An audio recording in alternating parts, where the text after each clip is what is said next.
This is Flowers on the Stage.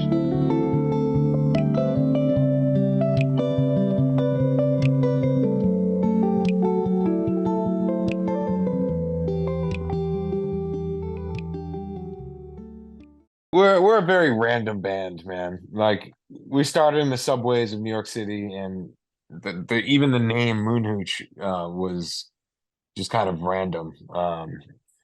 We're very open to stream of consciousness ideas and um, whatever comes up, and kind of rolling with it. So that's how most of our stuff happens. Like the song titles, Wenzel and I will just shoot back and forth random things, random words, you know. And oftentimes it's pretty silly. And then one of them is just obviously the one.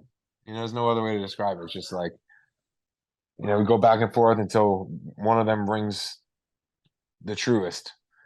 And same goes with the music, man. I mean, you know, play a couple melodies, you mess around over the changes, and then there's the melody. It's like, I like to think of it like it's already there.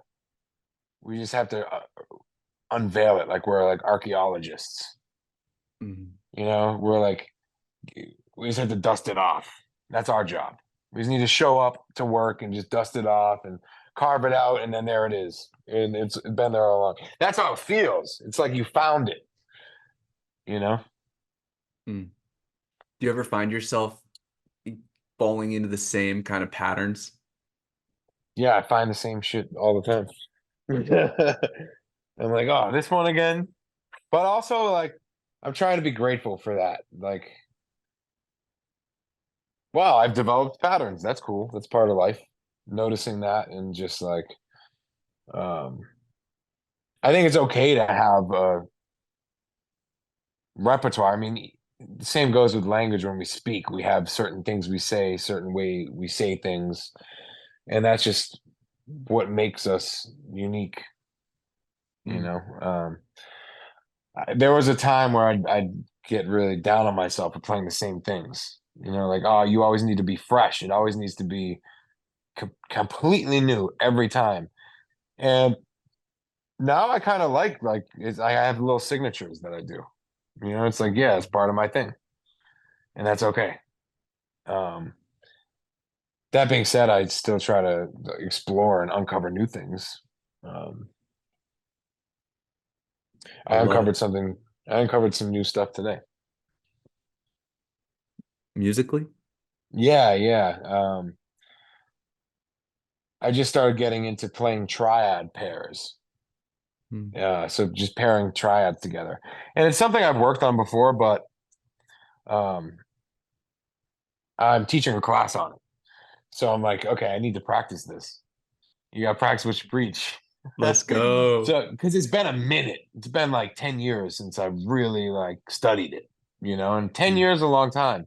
So, a lot of other patterns have kind of gone on top of this technique, but this has definitely, triad pairs has definitely influenced me as a player. Um, but now I'm getting back into it, and I'm playing them, and I'm improvising with them. Like, wow, it's such a beautiful sound that I haven't played in a long time. And I'm doing it in ways that I haven't done before. And I'm like watching online courses and like seeing how other players talk about it, and just really getting a full refresher on it. And it feels really nice to be back in that sound world, if you will. Mm. So, Mike, years back, you and I, we had a chat at Resonance, and we were talking about meditation at some point. This was an interview I was doing for the festival. And so bringing that back, jump into the side a little bit here.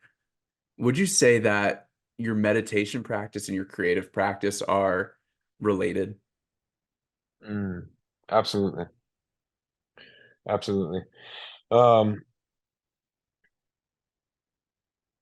I'd say they're one and the same. Like, I don't have there is no creative process without meditative process is the creative process for me. It's like, creativity flows to me when I am an open channel, when I am when my ego is out of the way. The ego for me blocks creativity. Ego meaning the identification with the self, with the form that we think we are, with our habitual thought patterns and ways of being. When you put all that to the side, that's um, essence, and that's where creativity flows from. And for me, they're one and the same. Like when I do my sitting practice, my meditation practice, that opens me up to the creative flow of the universe. And um, having that practice in music, for me, helps me um, tap into that creative process on demand because I've practiced it so much. So I can just drop everything else and okay, now I'm playing, now I'm here. I'm in this world and it's flowing through me. Wow. So that being said, I mean, sometimes like I make a lot of music, you know, like all day long. I make music. I feel very fortunate to be able to say music is my full-time job, and um, that's what I do is I make music all day. And most of what I do is music related. If I'm not making music, I'm trying to learn more about music or spend time with nature and exercise and make my body stronger so that I'm a more powerful creative force ultimately. It's not all good. I mean, it's not all usable. You know, a lot of what I make is just like experimentation, you know, but it's still flowing through me. Hmm. I have a long-winded answer, but So you kind of approach things in a way where you're not even filtering when you're making stuff. You're just throwing paint at the wall, seeing what sticks, and you'll revisit it later. yeah, yeah. I look at it as like a painter going up to their canvas, you know, and they have the paint and there's a blank canvas, and they That just can be start painting. daunting. That can be daunting. Exactly. Blank Right, canvas but syndrome, I've heard of. yeah, totally. But then you just put some paint on the canvas, you know, and you just start that first action. Like that's where I make myself get to that point every day. I say we're gonna stand up in front of Ableton with the synths turned on and the horns ready to go and your neck strap on. And I just like go through the motions of that, and I say to the muse, okay, I'm here. I showed up, Mm. you know. What are we working with today? Basically.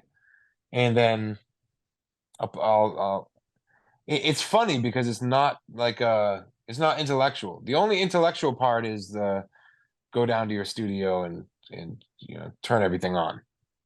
It's, if you can call that intellectual, but it's like even which instrument I'm starting on is I leave that up to however like where my hand goes. You know, like my studio is like some synths. I have MIDI controllers, my computer, and then horns all around me. So I can just pick up whatever horn I feel like. And um, that's just kind of how it goes. You know, I'm not like I'm gonna write a banger right now. That's rarely my thought.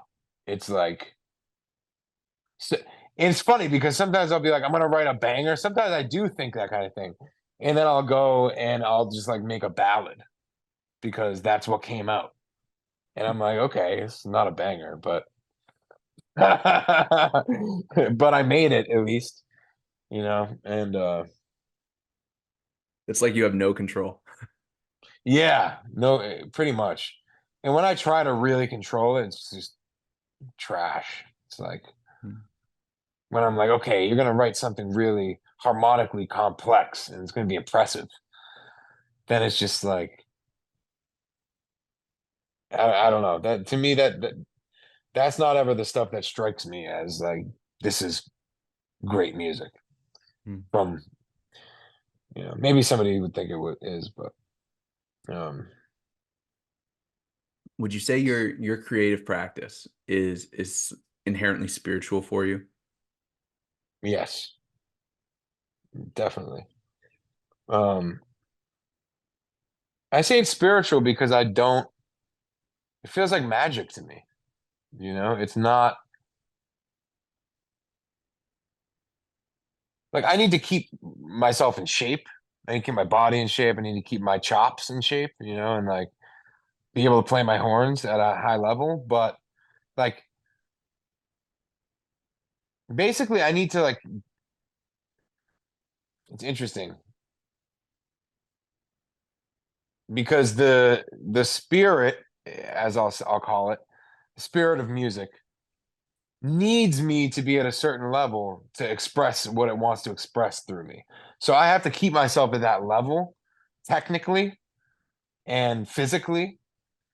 Like if my cardiovascular health isn't good, then it's harder for the music to flow through me because um the conduit is broken, you know.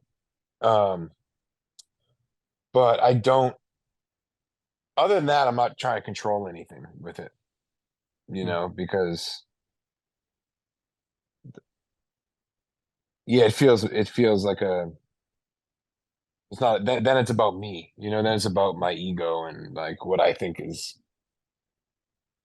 going to benefit me or whatever. It's more about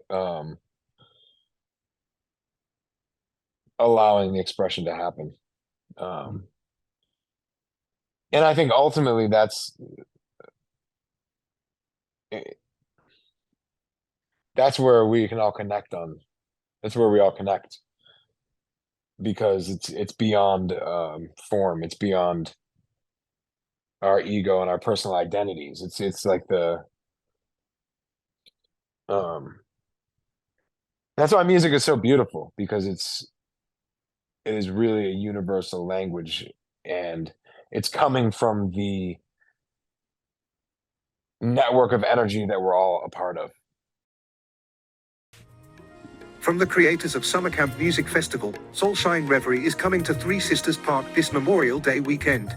Don't miss Goose, STS9, Moon Hooch, Big Gigantic, and more at Soulshine, a music and arts reverie, on May 24th through 26th. Grab your tickets now at soulshinereverie.com. Looking back on younger Mike, can you talk to me about changes you've made in the way you approach life and in the way you approach things you do that's had the biggest positive impact?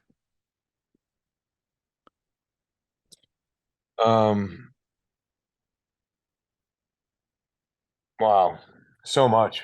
I mean, I've grown so much since I saw you last. I remember that interview by the little pond there.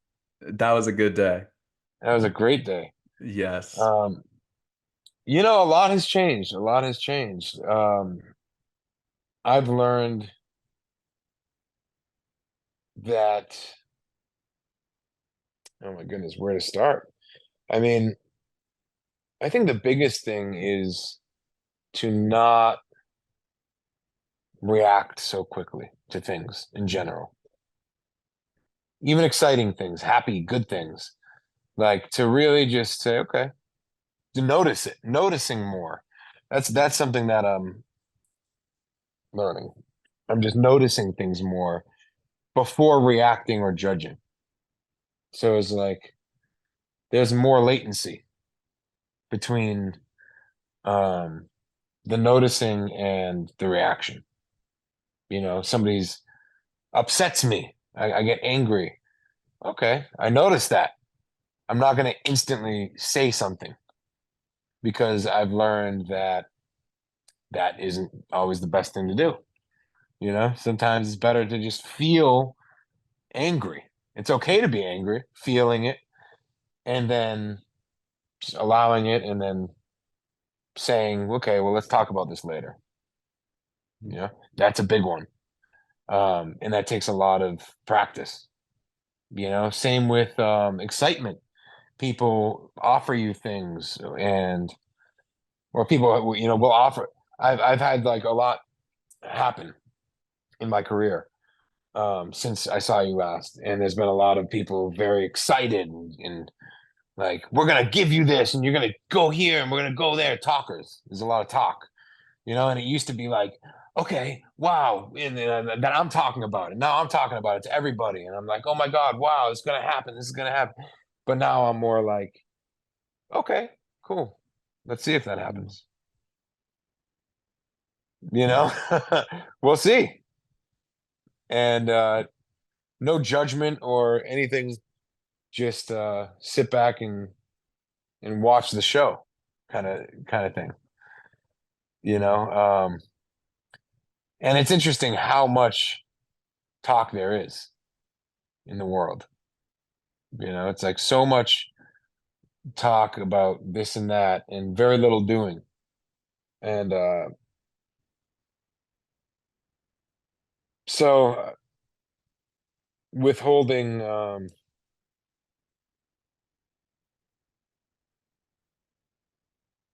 reactivity and judgment, I guess, and noticing more. That's been a big thing for me. And also just like mellowing out too, like not taking things so seriously is a big thing, is a big part of maturing for me. Is just like even big things, big life shit, like being okay with everything falling apart. If that like if that were to happen. Just let's linger on that for a second. What kind of self-talk mellows you out from, loved ones, end of days, the end of the band, the financial difficulties, the things that anyone listening to this right now would probably call out as earth-shattering? Like, what is the self-talk that you have? Well, it's interesting. And I'm glad you called it self-talk, because self-talk can be helpful, I think. For me, like in terms of motivation, and there have been times where it's like I've had to say to myself, come on, Michael, you got this. I go by Michael now, by the way. Okay. Yeah, so that's another thing that's changed. Michael. Yeah. So, like self-talk can be helpful, but I find that more often than not, we're too focused on the talk inside our heads. I know I am, and I've relied on it too much. I've relied on that dialogue of like, no, it's gonna be okay. No, everything's fucked. No, it's gonna be okay. Like, you got this. No, it's just it's voices in a room, essentially, and they're gonna have arguments. One of them might be louder than the other, but there's still voices in the room. And for me, what's mellowed me out has been noticing that, like the bad voices and the good voices are coming from the same place. It's all I love the analogy of like these different parts of ourselves are like guests at a dinner, basically in your head, right? Or in your being.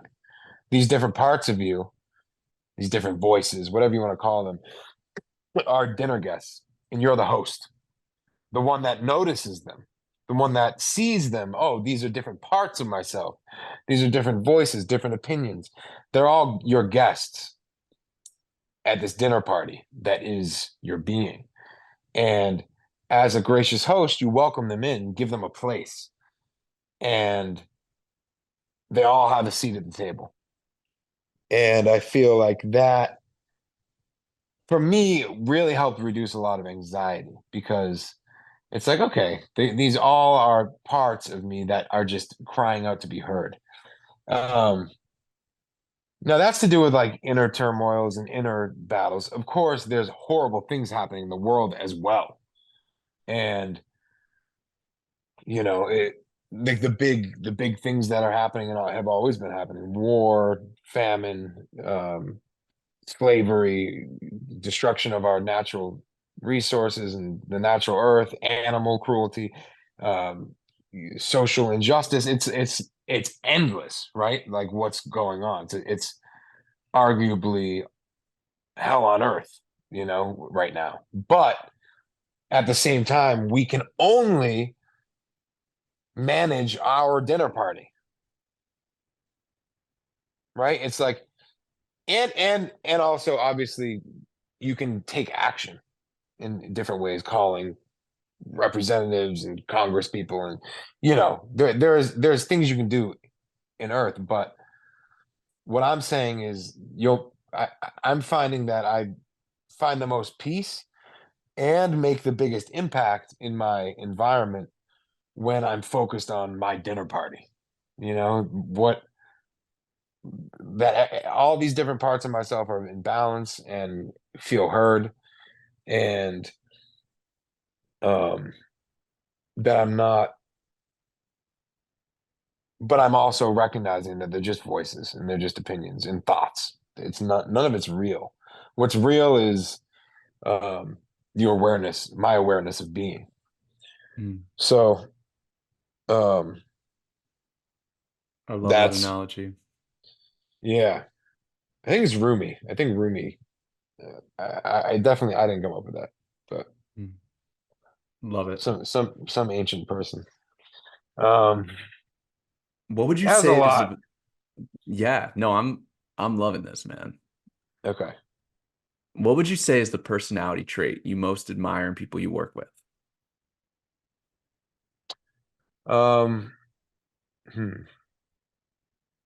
The ability to stay focused, but also be relaxed and flexible. Like my favorite collaborators are just fun to be around. People that are just like, whatever. People like very high level musicians that are like, whatever. Even if we don't make anything today, that's fine. Like if we'll be hanging in the studio and it's just like, it's just fun. You know, that's what I value the most. I don't love working with people that are too serious. And I don't love working with people that are too whatever. You know what I mean? Because then nothing gets made. But like a good balance, like we can stay on track while having a good time. I'd say that's my favorite kind of person to collaborate with. This is Flowers on the Stage, a podcast about being creative and finding success. To support it, please check out our sponsors, New Belgium Brewing, Thrax CBD, and Ticket Relief, the ticketing company that plants trees with a portion of each ticket sold. And now, back to the episode.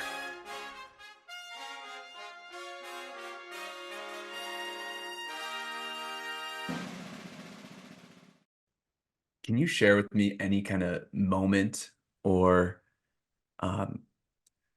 maybe situation you've been in the past that challenged your preconceptions about the way life works and kind of made you rethink everything?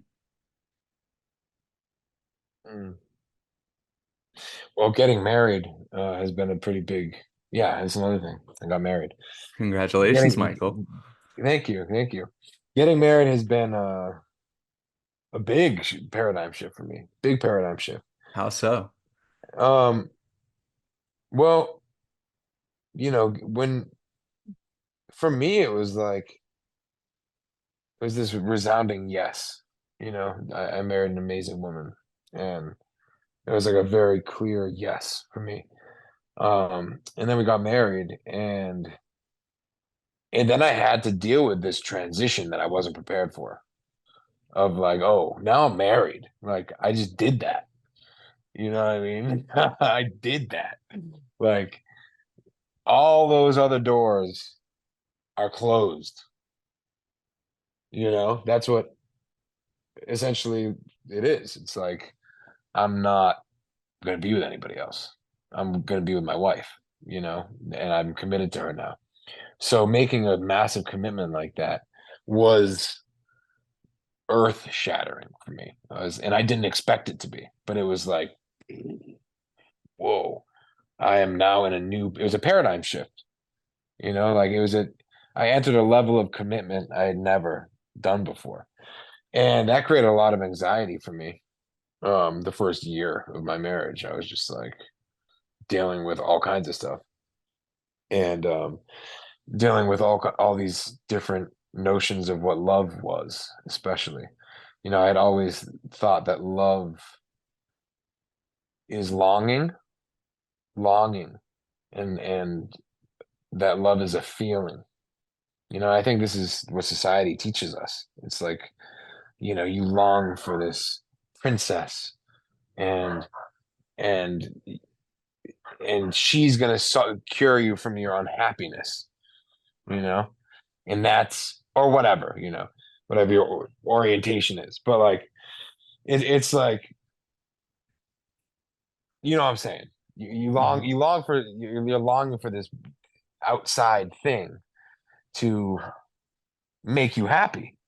And um anybody in a long-term relationship knows that that's not how it goes. It's not anybody else's responsibility.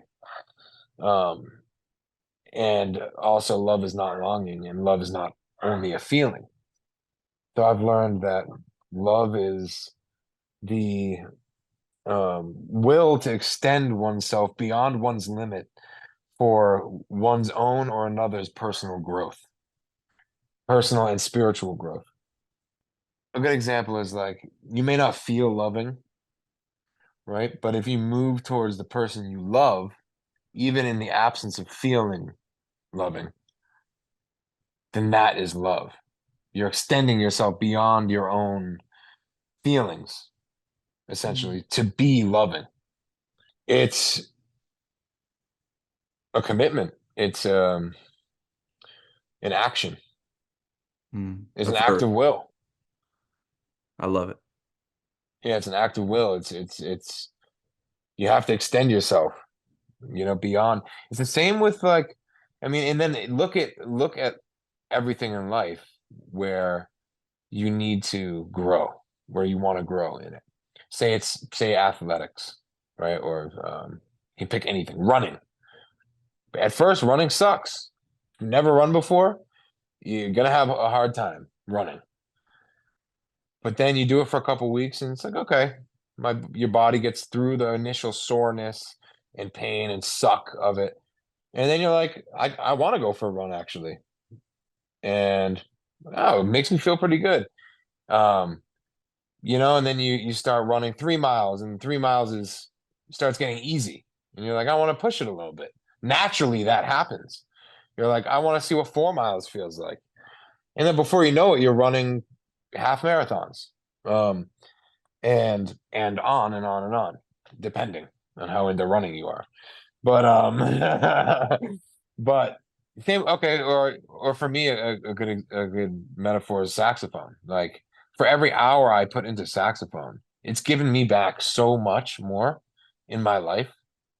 You know, I've been able to travel the world because of all that time I practiced when I really didn't want to. I hated practicing, hated it.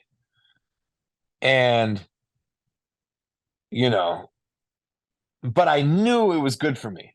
There was a part of me that was like my inner parent always with music, where I was like, okay, I don't want to do this right now. I'd rather go smoke a blunt and like whatever, hang out with my friends. But I chose to practice instead in those times, you know, and not that the other stuff didn't happen too. Let's be honest. But I mean, you know, like choosing the hard thing to do, because in the end, you know, it's right. Like and it's not an intellectual knowing; it's a deeper knowing. It's like, if I put time into this thing, it's going to come back around. And the more love I've put into the saxophone and attention and care, the more it's given me in my life. You know, and the same with my relationships, even friendships. You know, if you extend yourself, and you know, you're having a bad day, but you still get your friend, you know, a glass of water or something. Like what, even little things like that. It's like that's love. It's an extension of you're going beyond your capacity in that moment, and still being loving. So that's a big thing that I'm learning still. I would say I'm very much a student of love, and I've not mastered it in the slightest. But What have you learned is most important when, to use, another example, like let's say you're on the road and somebody in your crew is struggling with mental health for a given week or 2 weeks. And what have you learned about the best way to navigate through that situation and be the best kind of teammate you can be? It's tough, man. I mean, it's hard to deal with. It's difficult, for everybody when there's a mental health crisis happening of any kind. I think I've not been the best at points, because it can be overwhelming, especially depending on how it's manifesting in the person. It's not always easy, like to extend yourself and be loving in those moments. It can be really freaking hard. I think most people can attest to that, like dealing with mental health is hard. I think the only thing we can do is be loving and compassionate and really try to understand why this person is going through that, or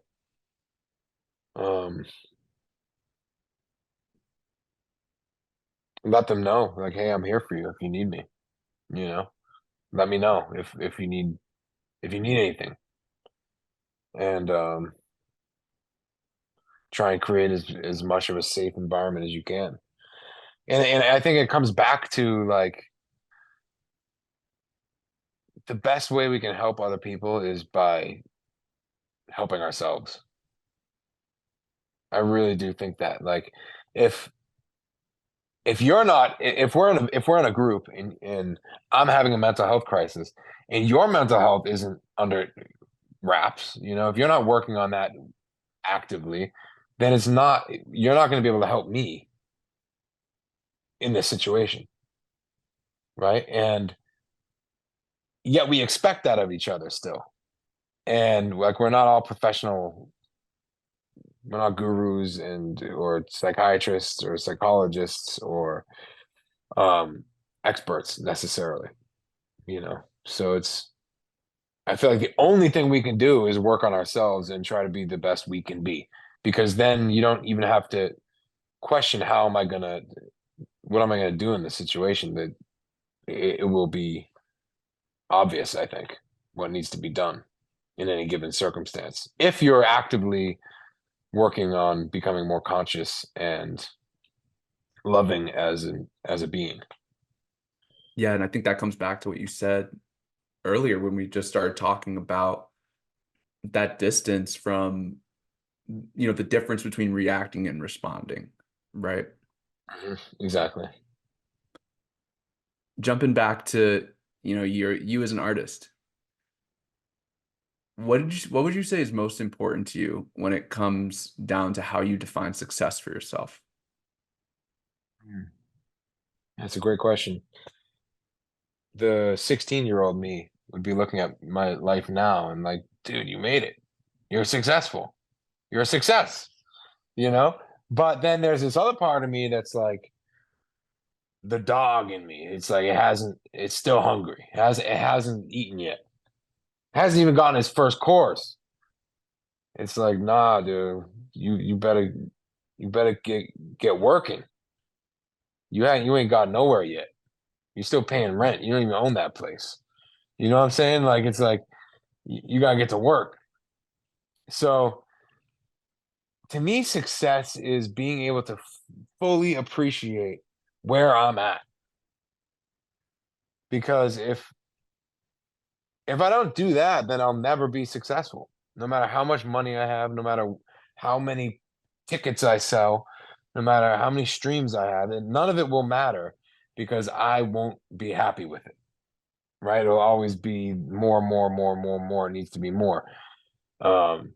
So for me, success is being totally content and grateful for where I'm at. And in those moments, I'm successful. I feel like a success. But What an I answer. That's thanks. great. Yeah, Yeah. yeah. I feel like it really has nothing to do with like anything else. Because, right, what's there's no upper limit. And it's the carrot on the stick kind of thing Yeah, also. But then exactly. again, I bring it back to that dog in you. The existence of that dog to me is the carrot, Hmm. like the love of the game, pretty much. Yeah. Mm, hell Oh yes. yeah. All right. Well, hey, Mike, last question for you. Yes, sir. I'd love to hear you, for me and for everyone out there listening, what advice can you share about living a life that you can look back and be proud of? I think living a life of love is for me what I hope to look back and say that I did. Living a life where the people that had to deal with me and had to live with me felt loved and felt safe and um, inspired. And I would say to anybody out there to just withhold reactivity as much as you possibly can and like really try to notice it in yourself and make yourself your first priority and your most important project at any given time. Make working on yourself your most important project because that is what everything comes from. It's all springing from your internal garden, if you will. And um I by no means created a perfect one.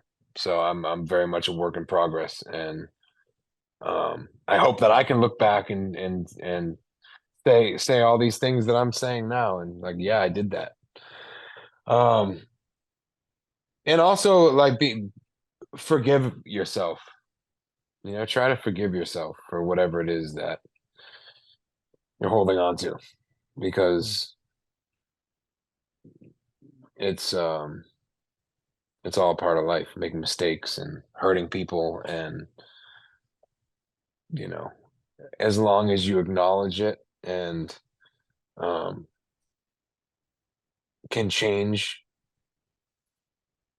your ways and your habitual reactive patterns and you're worthy of forgiveness. I think everyone is worthy of forgiveness no matter how big or small um the thing. So yeah, just no regrets, just learn and forgive and move on. Forgive others as well. Very important, I think, is to not hold resentment against anybody because there's resentment and grudges and pain and hatred and holding that stuff against people, even if they really hurt you, it's just it's not going to make it go away. They're it's not punishing them either. Holding on to resentment doesn't hurt the other person. It only hurts you and anybody that has to deal with you. So